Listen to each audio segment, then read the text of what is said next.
Hello and welcome to Love Fools with me, your host, Terry Lee Shield, where we are hopelessly devoted to exploring and embodying the universal language of love. Love Fools is brought to you by Love School, where we explore loving self, others, and everything. Join us there for deeper exploration at www.loveschool.uk. Now for today's episode. Okay.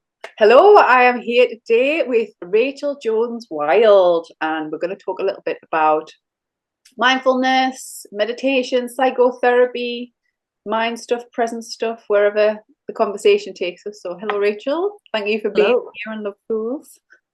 Thank you. Thank you. Do you want to spend a couple of minutes telling us a little bit about yourself? Maybe what you do, your background, how you got into it, all that sort of stuff. Yeah. So kind of two strands of what I do. The mindfulness meditation stuff sort of started when I was about 15. So I fell out with my friends at school and I was all kind of like going through that angsty, lost teenage stuff and found Stuff when you're a teenager. It is. It is. I just remember lots of kind of walking around and having what felt like well, they were really big questions, really big thoughts, and wanting to kind of understand stuff. And then I saw this sign for a meditation group at my local library, and I went along. And I was the youngest person there by about 30 years. And yet they all took me seriously and treated me like an adult. And that was my first little flavor of meditation. And then I came up to Newcastle for university in 2002 and pretty much forgot all about all of that until I started to kind of get stressed with various things. And then I was like, hang on a minute, this mindfulness thing was helpful. And I ended up finding Buddhism with the Newcastle Buddhist Centre, got really involved with them, and then discovered secular mindfulness in 2012 and trained with the breathworks. And then in 2013 set up mindfulness-based therapies as it was then, but Mindful Therapies, which is a not-for-profit, now have a charity as well, designed to make mindfulness accessible to as many people as possible. Originally to make it accessible to as many people as possible, regardless of income. But then we increasingly realised that it's not just income that's the problem, it's making it accessible to people, the people who think that mindfulness is not for me. People who think, I can't do it because I have a busy mind. I can't do it because I have trauma. I can't do this because I'm a single mum with juggling 2 jobs and a child. All of those reasons why we can't, they're the people that I want to support. So that's the mindfulness thread. And then alongside that, I got interest. So I thought I was going to be an academic. I was at university and did a PhD in sociology, and then suddenly realized that wasn't what I wanted to do, because as I was getting involved in Buddhism, I realized that I wanted to help people. And my mum had struggled with her mental health throughout my childhood. Mostly was quite good at hiding it, but not always. And why should she? So I was aware of that growing up, and just aware that I wanted to do something that would support people. So then I trained as a psychotherapeutic counsellor and qualified in 2012, around the same time I was getting into mindfulness stuff. So I've always been very interested in how those things integrate. And then I set up private practice. I've done some work with eating disorders as well. I worked in what was NIRE, is now EDNI, which is Eating Distress Northeast. And then I did top up, and I'm now a psychotherapist. And I run the Mindful Therapies Counselling Service as well. So I'm the clinical lead there. So we'll be celebrating our 10th anniversary this year. So Congratulations. We've been offering, thank you, we've been offering affordable donation-based counselling in the Northeast for 10 years in October. So that's quite cool as well. That's brilliant, yeah. So journey. Yeah, and my big passion at the moment is teaching therapists to use to be confident to use mindfulness in their practice with clients, because it's such a powerful tool. And I think a lot of people are either blasé about it and don't give it the respect it needs, or are scared of it Terrified. and don't. Yeah, and it's like actually the truth is in the middle. So I'm very interested and passionate about supporting people to kind of use the tool. What is it? What's mindfulness? Oh, that one. Yeah. What is mindfulness? So people will be watching, won't they? So, Watching can you that hold your and it hands like goes that? out. It goes out on there. So if you hold your hands like this, as though you are holding a football, Right? Yeah. Can you see me? I'm going to count to three, and then I'd like you to clap your hands together 3 times and then put your hands back in the original position. So 1, 2, 3. Okay. And then I want you to just notice how your hands feel. So notice if they feel tingly, if they feel warm, if they feel cool. Just notice what you feel. And then direct your attention just to your left thumb. And see if you can do that without looking at your thumb. I noticed your eyes went there. And then see if you can, again, without looking, just direct your attention to the very tip of the little finger on your right hand. Just notice what you can feel. And then bring your hands back down. What did you notice then when you did that? Um, the sensations, are you asking? Yeah. Yeah. When I clapped, I can feel more of a tingling in my hands. I can feel my hands more energized. To be honest, I didn't feel much sensation at all in my little finger, and I really wanted to look because I was like, which is my little finger again? Yeah. And again, my thumb kind of felt more. Yeah, it wasn't as tingly as the palm of my hand. So the energy was much more in the center of my hands, actually, I think, than my extremities. So what you did there was you chose to direct your attention from whatever might have been going on, from thinking about what we were going to talk about, thinking about what you were going to ask me next. You directed your attention from all of that It's my little finger. into your little finger. And so I think what mindfulness is choosing where we direct our attention and choosing to direct our attention to something that is happening in the present moment. Simple as that. Yeah. And that could be through meditation, but it doesn't have to be. So I sometimes think of it as like a Venn diagram. I love a Venn diagram. So you've got, bring it up. yeah. So people kind of go, is mindfulness and meditation the same thing? And I'm like, well, yes and no. So you've got meditation, you've got mindfulness, and you've got mindful meditation in the middle. So like so meditation essentially is directing your attention towards something and focusing on something, and it's often done with your eyes closed. So a meditation could be a visualization, it could be a body scan, it could be various different kind of rituals. And mindfulness is noticing what's happening in the present moment. So mindful meditation is a meditation that involves being aware of the present moment. So a body scan meditation, a breath meditation, or something like that. And when I'm doing things like reflections and gratitude and things like that, the reflection isn't mindfulness. But if you then come back to, well, how do I feel when I think of gratitude? That's what makes it mindfulness. So it's always coming back to, well, what's happening right now? And one of the things I really like about that is most things are manageable in the moment. Yeah. You know, even really unpleasant experiences, even like pain, like it's just a moment, it's all right. It's when we kind of go, how long is this going to go on for? Can I cope with this? What's it going to, like my head often goes to, well, what's it going to be like in 6 months' time? How long is this going to go on for? And it's like, well, actually, in this moment, am I all right? And 99.9% of the time I am. And mindfulness is coming back to, yeah, I'm all right in this moment. Yeah. It's like presence, isn't it? Yeah. I tend to use the word consciousness a lot because Mm-hmm. for me that's like choosing what to be aware of. But Mm-hmm. it's like often it's the same sort of thing, isn't it? But we talk about it in different ways. And I like the mindful. I think someone said to me, it's like because you instead of your mind being full of stories, I was going to use another word there, stories. Your mind Mm-hmm. is full of what's happening.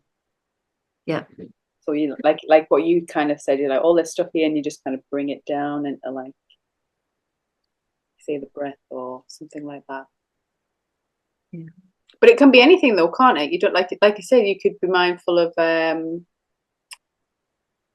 any part of your body at any time or anything you're doing. Yeah. Just like mindful But washing things before. oh yeah, yeah. Mindful washing up's a good one. Well, our tendency with the body is we generally ignore it unless there's a part of the body that is in pain or doesn't look how we want it to. So Hmm. we have this whole idea that we're basically just a brain on a stick. I know, but So, that is, go on, I just felt that, Rachel. yeah. But we're so cut off. So when I say we, so many of us are so cut off. Um, I'm certainly less cut off from my body than I used to be. Um, but I think I've led with my thinking for certainly the first 20 years of my life. And so and we have this tendency to negativity bias. So we notice the pain because that's obviously something that needs attention. And so we have to then train ourselves to notice, like, oh, I feel really comfy in this chair right now. That's really nice. It feels quite warm. I'm noticing that my right foot is firmly planted on the floor and that feels really grounded. And then my legs crossed over so I can feel the warmth like of my right knee and whatever it's called on the back of my left knee. That feels warm. And so actually noticing those subtle pleasant bits. And actually that like that touch, that gentleness, that is so kind of ingrained in us as well.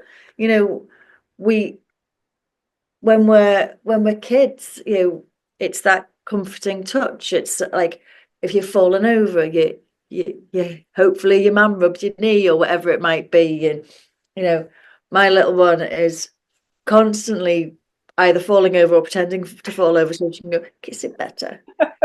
And that's that kind of actually learning to treat our bodies with that sense of kindness. Because Mm. kids know how to do it.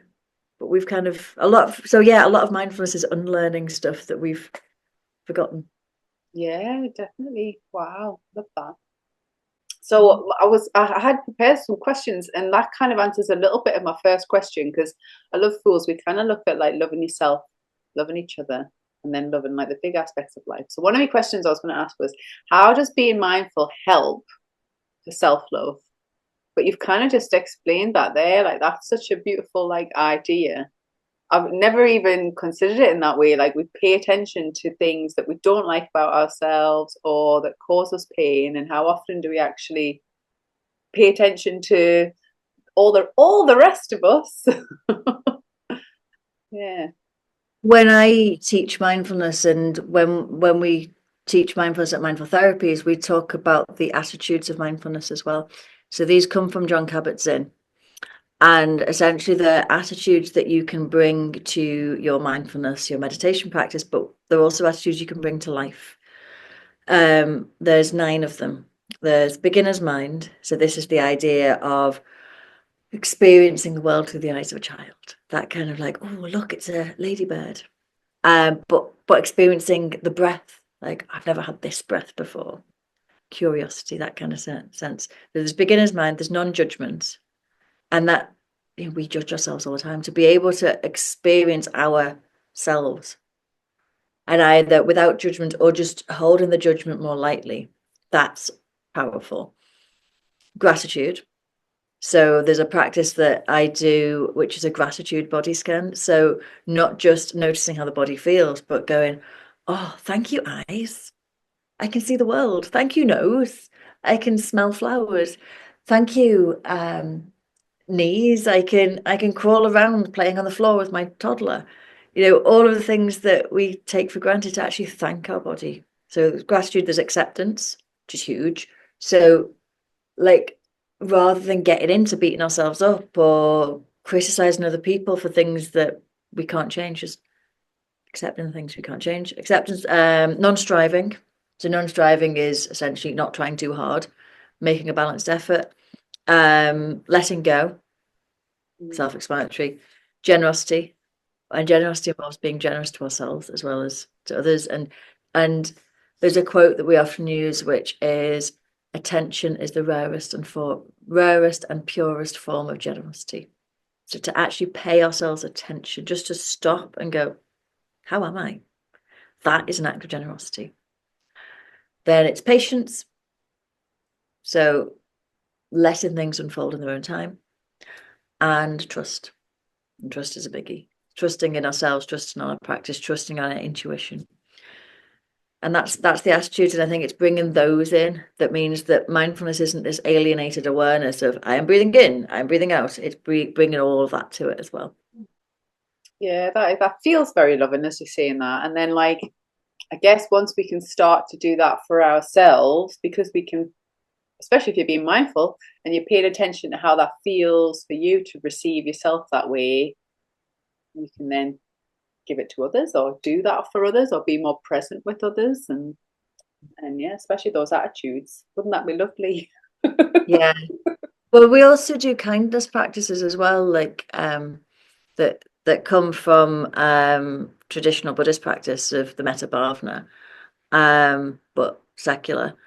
And so that's about thinking kindly towards ourselves, towards a friend, towards a neutral person, towards someone we find tricky, and towards the world. And I always say, could you imagine if everyone did this?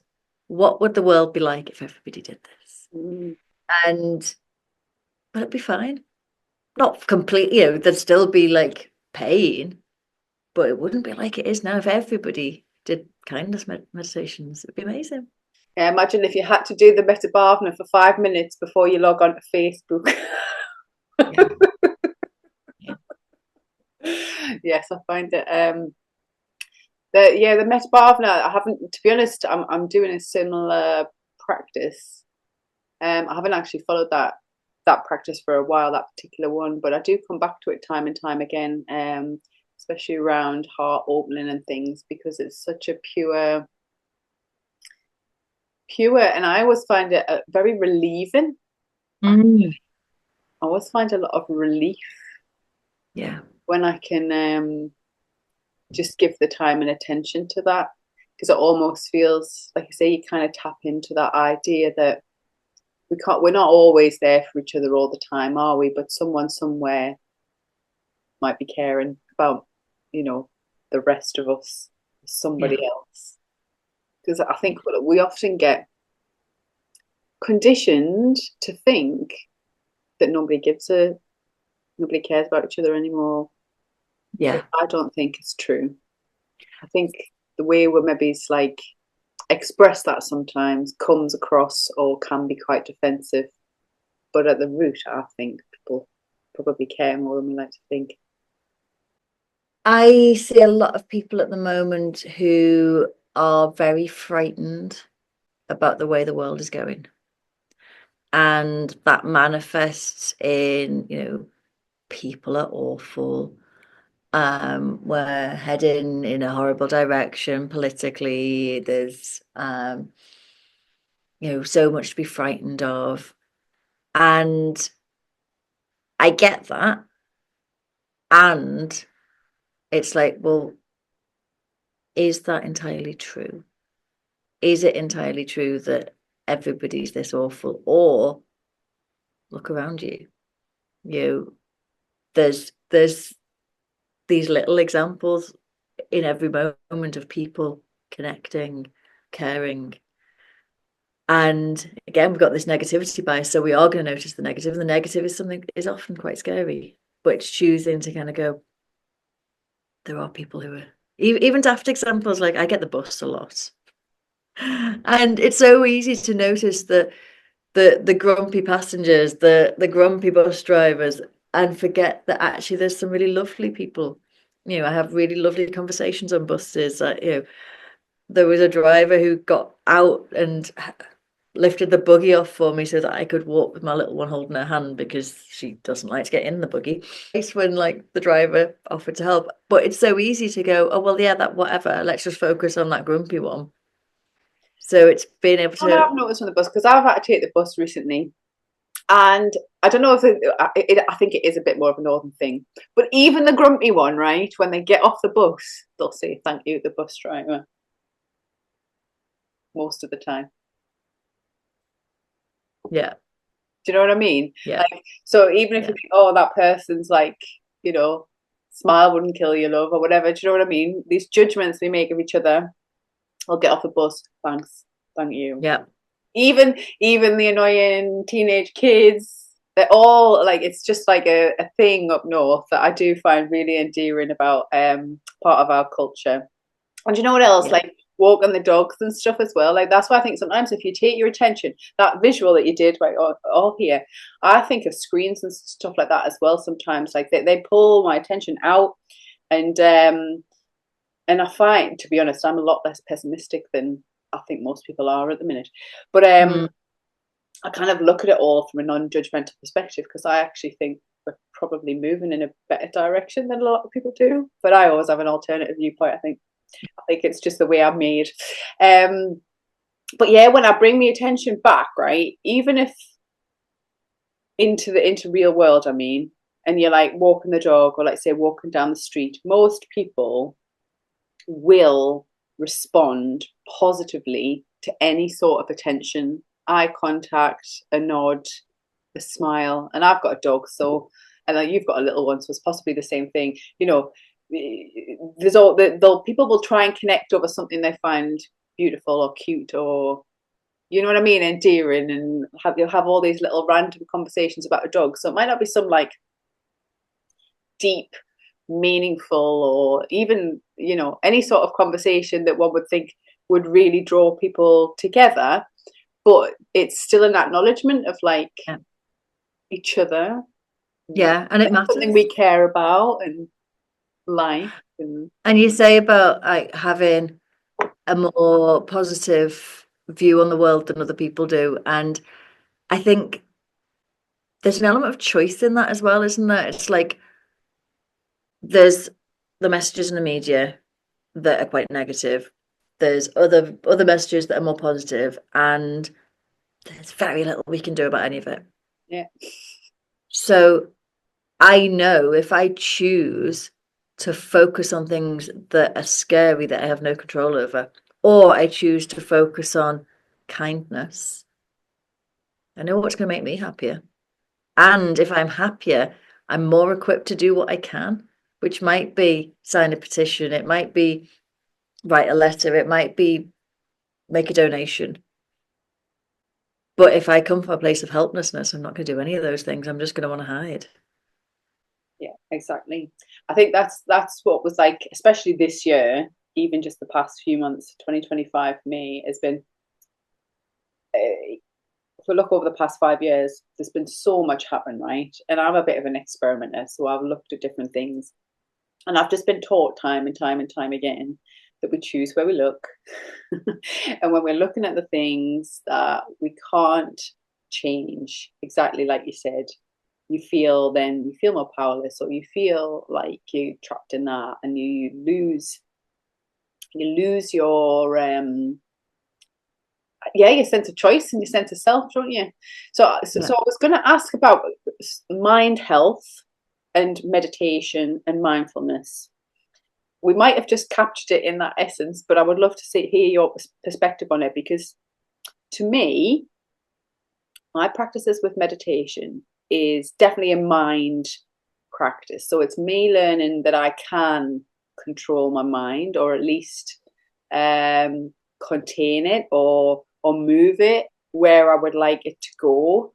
Compared to when I first started meditation, which was quite a few years ago now, my mind is much more organized. And although sometimes it can run away, I can notice that and bring it back or rein it in, or use then my mindfulness to bring myself in the body. So how can we use those skills for good general like mind health or mental health as people like to refer to it these days? How can we use those if things are getting bigger or if we do feel like we're getting caught up in anxiety or fear or worry for the future, all that sort of thing? That's a big question. I was just going to say that's a pretty huge question. But what So, do you do then in your for you? Is it just literally bringing it down to that choice moment? so I think sometimes it's giving your mind a little reset. It's finding a way of stopping the chatter at least, or at least punctuating the chatter long enough for you to make any choices. So one of the things I find is multitasking is helpful in that it is very hard to direct your attention to more than one thing and worry at the same time. So I used to play the saxophone, Oh, brill. and it's really hard to read the music and focus on the position of your mouth and the position of your hands at the same time and think about whatever is on your mind. So I find that a really mindful thing to do. If you don't happen to have a saxophone on you, then this is something else that's quite helpful. So if you put your hand like that, and when you breathe in, open your hand up like that, and when you breathe out, close it. And see if you can continue in time with your own breath so that you're not in sync with me. And notice how the hand feels and how the breath feels.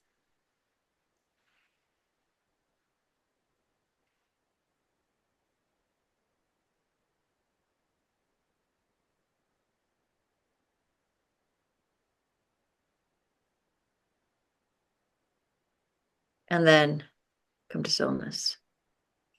Did you find that there was less going on in your mind if you were focusing on the movement and the breath at the same time? Oh, definitely. Yeah. Yeah, for sure. So I find things like that are really good at just that initial quieting down the stuff, and that creates a bit of space. And then it is about making a choice. So one of my practices is at the end of the day, what are my last thoughts when I go to bed? So I get into bed, I co-sleep with my toddler. So she's in bed, I get into bed, I look over at her, she's usually Taking the sleeping like a whole day. starfish. I woke up in the middle of the night last night and I looked over and there was just a foot. Where's the rest of her? She'd actually spun completely round. It's like, anyway, but I make a point of the last things I think of before I go to sleep being about gratitude. Mhm. So choosing to think in a way that is going to affect how I feel, and then checking in with, well, how do I feel? And writing exercises, things that can kind of help you to choose to direct your attention to things that are positive. And that's not being a Pollyanna and pretending that everything's great, but the negatives will take care of themselves. We're going to think of those anyway, but choose to see the bigger picture, choose to have perspective. Mm. And I think that's really important. My original training was with an organization called Breathworks, and they talk about a 5-step process. The 5-step process is, first of all, you need to learn to do one thing at a time. So rather than doing a million things on autopilot, so we're missing out on the joy of life because we're doing something joyful, but we're not paying attention because we're thinking about work. So learning to come off autopilot some of the time to actually experience one thing at a time. Then you've got turning towards the unpleasant. So we actually are encouraged in mindfulness not to pretend everything's fabulous, but to kind of go, actually, just gently have a little look. Yeah, that is unpleasant. So it might be physical pain, it might be something in life that you're avoiding, it might be grief, but to actually let yourself really gently feel into it.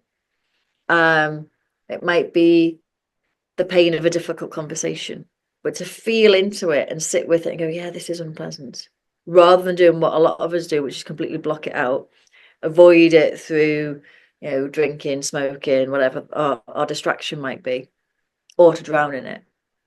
So to do one thing at a time, gently turn towards the unpleasant, and then seek out the pleasant.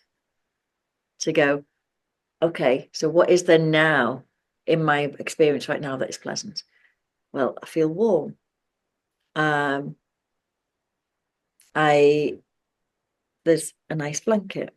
There's that softness. So just being able to kind of connect with something pleasant, and then to hold both in the bigger container. To know that whatever is going on, there's always both. So what I'm aware of now is that there's building works going on outside the window, so I can hear this kind of slightly irritating rumble, and there's a soft blanket. That's not taking that away, but I can hold both. Yeah. And that's where choice comes in. Yeah, So powerful. I think that's really powerful. It is, because sometimes I think in that space, I used to have a terrible habit, which I can see now. At the time, I wasn't aware about it, and it was definitely like I was definitely taught that or learned that behavior. And when I look back, something happens, you have to react to it and respond, and it's such a big deal, and you get caught up in it, and actually, I spent a long time to counteract that, not responding to things at all. I would be like, all right, actually, after a while, because my nervous system was so hyped up that what if I just do nothing? What happens if I just literally just do nothing? And you know what happens? Things happen. Like things just happen, and you're still. So like, I think that practice for me, it's a bit like what you're saying. Like when you experience both, you can like listen into the annoying builder, and then you can bring your attention to the warm blanket, and then actually you can realize that all of that's life, and then you can choose how much of that you listen to or how much of that you lean into. Do you know what I mean? Because sometimes there is a need for action, and then sometimes we have a choice for inaction. And I find that balance has really been helpful for me in all levels of like healing and recovery, and just kind of being more in trust for myself and others. Like I trust myself now to know that I can make a choice, and I have more trust of which choice to make and stuff. Yeah. And I actually, one of the things that is almost like a mantra for me is asking myself the question, what do I have a choice about? Because we beat ourselves up for the wrong things. We get like, we think that we have a choice over the outcome of things. We don't know what the outcome is going to be. Yeah. We have a choice over what we put in, and that's it. And we have a choice over how we react to the outcome. Yeah. But like, I don't know, you put a Facebook post out, and you think really deeply about what you want to put in, and you put something that really from the heart, and you get and you ask for engagement. You ask someone, ask for what do you think about this, and you get or you get some like, yeah, which is lovely, but what you want is a discussion. You're like, oh, I was. Everyone's got busy lives, and they just want to go click and move on. Or you get somebody trolling and being unpleasant. Yeah. We've got no control over that. And if we live as though we think we can control it, then we're going to be trying to curate everything for everybody else rather than just do what feels right for us. But then when we see that and the trolls or whatever, we then have a choice about, okay, do I beat myself up? Or do I go, oh, that's interesting. What do I do next? So it's catching the moment of choice I suppose over I again.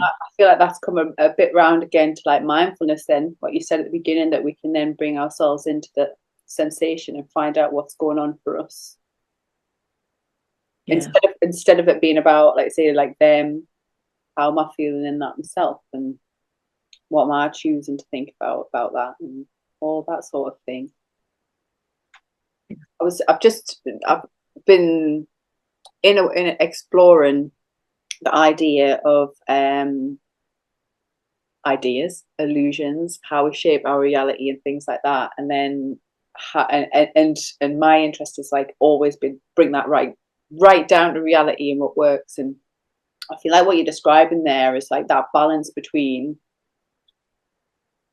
what we can control and then what we act upon. We can't change the outcome, but a lot of the time our reality or what we're experiencing is a lot more internal than we kind of initially think. Like, we think because we're looking out at the world, that's reality, but a lot of the time there's a lot more going on in our mind, in our body, in our behavior than there is in much anything else.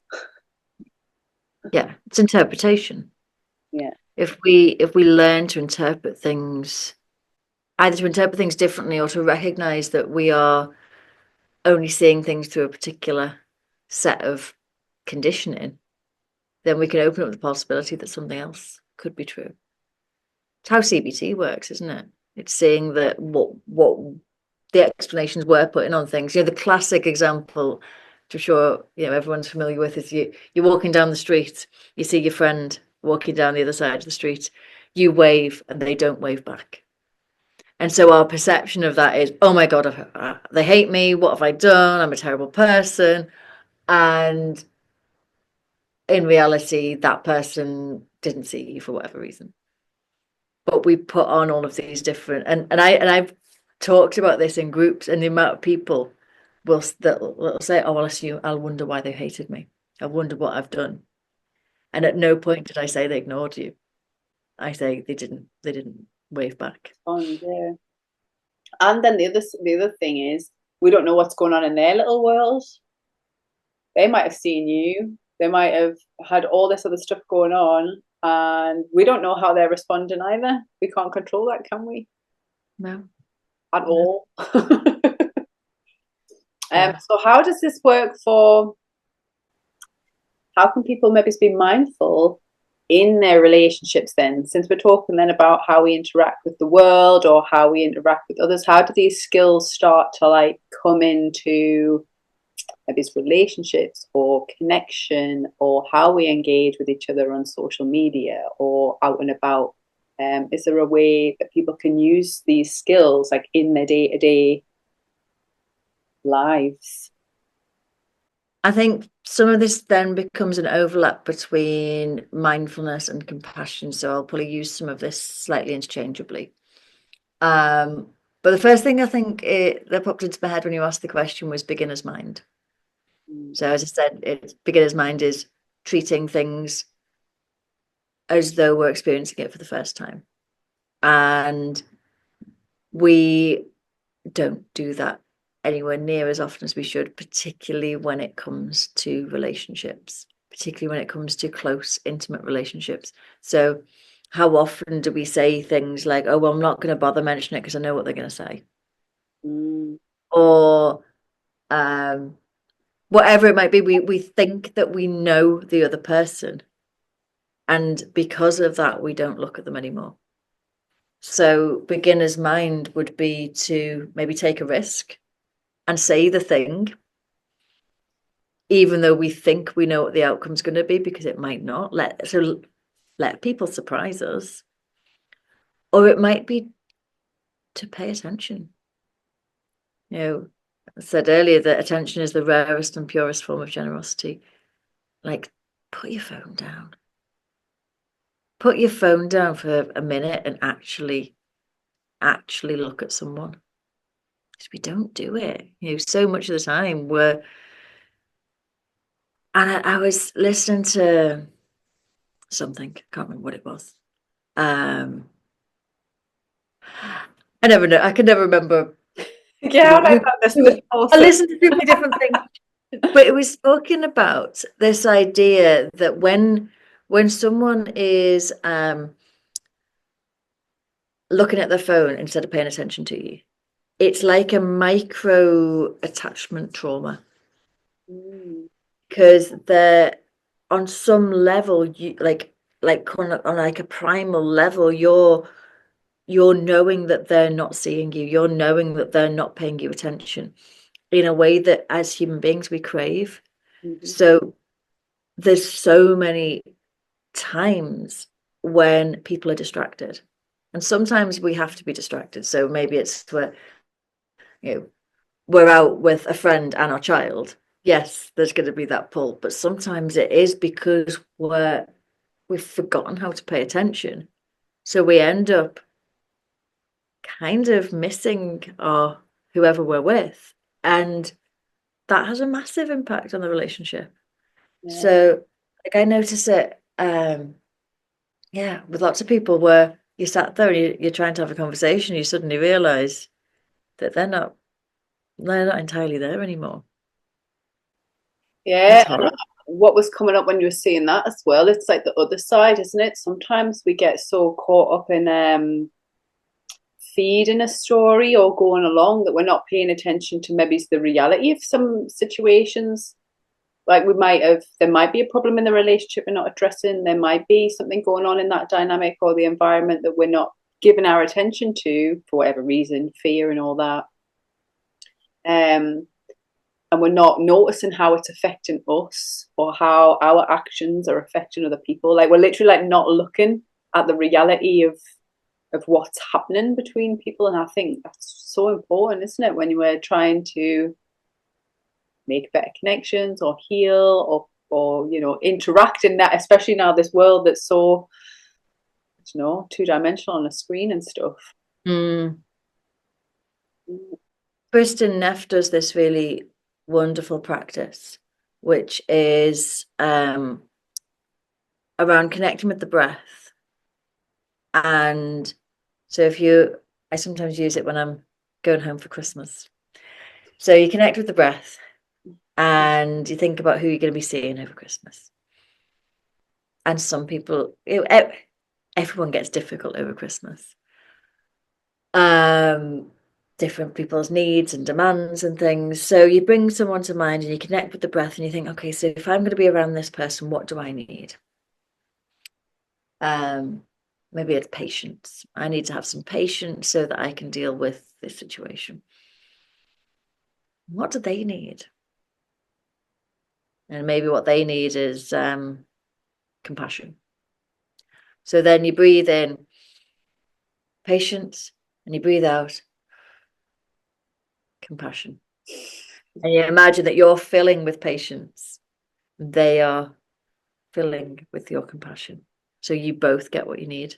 So that can be quite nice. And you can do that like on the train on the way home. Or you can do it in one breath when you're with them. So you notice like things are starting to get. So there was a big argument on Christmas Day this year about whether the heating was on or not. Important stuff. It's always the important things that you argue about, isn't it? Everything not on, and it's all the drama of getting the Christmas dinner ready, and my nan's 89 and feels the cold, and everybody else is in the shorts and t-shirt, kind of, and so it all got a little bit heated. To the point where my stepdad was like, right, next year we're going to Egypt for Christmas because it'll be colder. And in those moments, to be able to just pause just for one breath and go, what do I need? What do you need? And just do those two breaths. I think that can really help. And the kindness meditation, the metta bhavana we talked about earlier, I think that can just quieten the chatter and open up the possibility of connection or forgiveness, or because that practice, the way I teach it, at least, that we're cultivating a sense of kindness, but woven into that is a sense of shared humanity. It's recognizing that we're more similar than different. And I sometimes use that rather as a formal seated meditation, almost like a mantra. So sometimes I forget. I was just thinking that I missed an opportunity with this with a woman on the bus. Lots of stuff on buses. Um, so you see somebody out and about, and you notice that judgment coming because they've pushed in and they want to get on the bus before you, and then they've got a grumpy look in the face, and you've decided their entire backstory based on those two bits of information. And then you catch yourself and you go, may they be happy, may they be well, may they be free from harm. And it's not about what they deserve. It's not about forgiveness. It's not about who's right, who's wrong. It's giving ourselves peace as well. And again, if we all did that, Yeah. could you imagine if everyone just their default was maybe happy? Be Yeah. amazing. Like, lovely. I think I was just thinking then as well that, or feeling in that actually, where I've felt resistance to that in the past. Because there is times when people aren't fair to us, or things we it's a real struggle, isn't it, to want people to be well. or or when we're hurt, people, if people, like, people do harmful, hurtful things to each other. How can we use mindfulness then, and an awareness of our own experience, and maybe it's a practice like that, to help in that sort of healing or recovery? Or does it Yeah. So start off with yourself. Start off with kindness to yourself. Start off with acceptance. Start off with like the self-compassion stuff that Kristen Neff talks about, which might be, so say somebody, abusive relationship, for instance, you've got out of an abusive relationship and you're wounded. This isn't about going, oh, let's just go and forgive them. It's about going, okay, so what do you feel? Hurt, angry, possibly a little bit of beating yourself up, and all of that, all of the messiness. And it's starting off from a place of, oh, this is really unpleasant. These feelings are horrible. So acknowledging it. And then go into, although we're all different, those emotions will be universal. Everyone will have felt hurt, angry, embarrassed, all of those feelings. Everyone will have felt that at some point, or near enough everyone. Mhm. And it's part of being human. So can I be kind to myself? So starting off with that. Um, and then if you want to and feel ready to build towards a sense of kindness to someone who's harmed you, then it is very much, may you be well from a distance. Mm. Yeah, you That don't you can wish someone well have and want them as far away from you as to possible.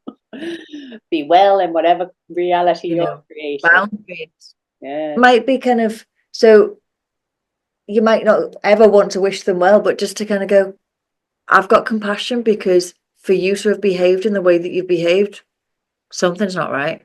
Yeah. So I'm sad for you from a distance. From as far away as possible. No, I do like that, because I think a lot of the time when, however it is, whether it's through therapies or spirituality, often, like, I used to anyway, and I've noticed in other people, like, there's this resistance because we have this idea of forgiveness, or like opening or wanting to heal for ourselves so we can believe in love again, or anything like that, that you have to invite people in. And we don't, like self-love, like, starts here, and like I say, you can be like, you know what, this is what I'm creating, and what I'm creating for myself and my experiences and how I feel and respond. You are not welcome in that, but I wish you well in whatever experiences you are having that are nothing to do with me anymore. And that could be ever again. Like, we have that choice again, don't we? We've got that choice. That's really important. But if we don't forgive, the danger is they're just taking up space in your head. Well, that's what I like. Yeah, like, The forgiveness is like I say, and you said mentioned in your practices, isn't it? Like letting go. The forgiveness is just like, you don't have any space in my world, in my mind, in my body, my nervous system, whatever it is, wherever I'm holding that anger or the pain or whatever it is, however that's affecting how I'm thinking or feeling. I don't want that anymore. Gone. you, that's not in my experience anymore. And that's, again, it's another choice we can make for ourselves. It's not even about them, is it? It's like it's about you and your heart and your practice and your peace. Definitely. One. Definitely. Oh, I've loved this chat so much. It's felt very warm and very comforting, actually. Is there anything else that's coming up? Anything that feels alive in you want to share or get out? Or, oh, we haven't talked about your podcast as well. Tell us anything that you want to finish on. If you have tried mindfulness and you didn't like it, try it again, in a different way, because there are lots of mindfulness practitioners out there, and mindfulness has, I don't think it's as popular as it used to be, but it kind of became so popular that people were like, yes, you can do mindfulness for anything, everyone can do it, and let's just put on a meditation on YouTube of somebody with a really creepy floaty voice, and that'll be fine. And so you're just putting on this thing, and you're hearing someone go, "Oh no, take Oh no, yourself just on." give me the GB in an American accent. And Right, yeah, guys, we're all and moving that can around. be really triggering as well. So if you've experienced trauma, or you've got a busy mind, or you just don't think you want to listen to a floaty voice, keep looking, find the right person for you. We can be found on, you can look for mindful therapies. I'm sure you'll share The socials and Northern things. Soul, exactly. And I'll yeah, link. I'll link all that stuff. I'll link all your stuff for the mindfulness. All of that. And you're based in brilliant. the northeast, aren't you? Yes, yes. Online stuff there as well, or is it all in So person? we do, yeah, we do loads online as well. So we do loads of online All the things. support, all the things, do loads of stuff. But my podcast is The Cynic's Guide to Hippie Shit. Yeah. So that is all about alternative therapies, and basically it's taking the viewer on a journey. So it's for seekers. So I was a cynic. I like mindfulness because it is Correct. practical, down to Yeah. earth, and scientific. And it used to get lumped in with, oh, so does that mean you're into crystals and Reiki? And I'm like, no, I'm into proper science. And so I started interviewing people, and I thought it was going to be like a bit of a comedy, and I thought I was going to be poking fun. And what I realized was, here's some really inspiring people who might believe different things to me, but again, some of it is about a choice. Some of it is going, well, if I choose to open to the possibility of this, is that going to make me a little bit happier than sitting there going, well, I'm a bit too clever for this?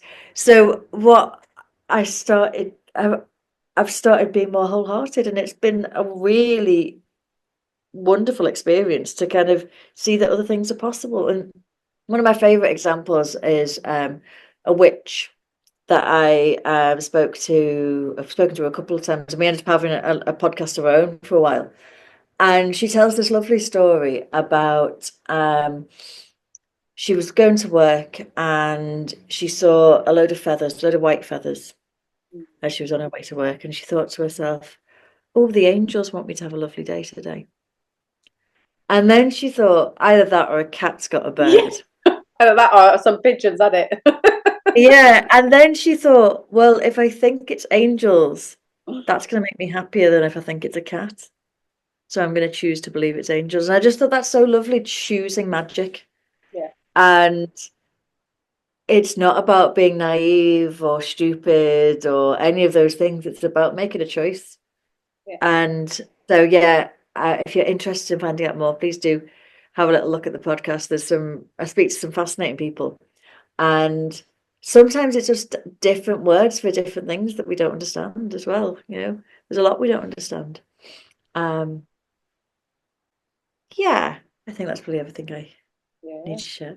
Oh, what an amazing chat. Thank you so much. I know it's going to be like insightful, let's say, for people who maybe still have a certain kind of view of mindfulness. And if there's anything that we love to do on this, is just to open it up and explore. And I think that you really have. Like, Give it a try. Give it a yeah, try. give it a try. One of my favorite ones, like, do something you like and be mindful. Well, yes, Change your life. yes. Eat some chocolate and be mindful. Pay attention to your favorite cheese. It tingles your entire mouth. Are you vegan? The classic mindfulness introduction is the raisin experiment, where you have a raisin and you look at it and you smell it and you listen to it and then you taste it. I do that with Starburst. So because Right. people like sweets more than they like raisins, but I was doing something for one of the beauty companies and John Lewis, and they were having like a kind of pamper day. So we did the same exercise, but it was with Hotel Chocolat. Very Oh, nice. see, So that's you that's really a way pay to be attention. mindful. Yeah, yeah. But we do that, don't we? We're like, I don't know, we wait till the end of the week and we go, right, I'm gonna get myself a takeaway. I'm gonna really treat myself. Yeah.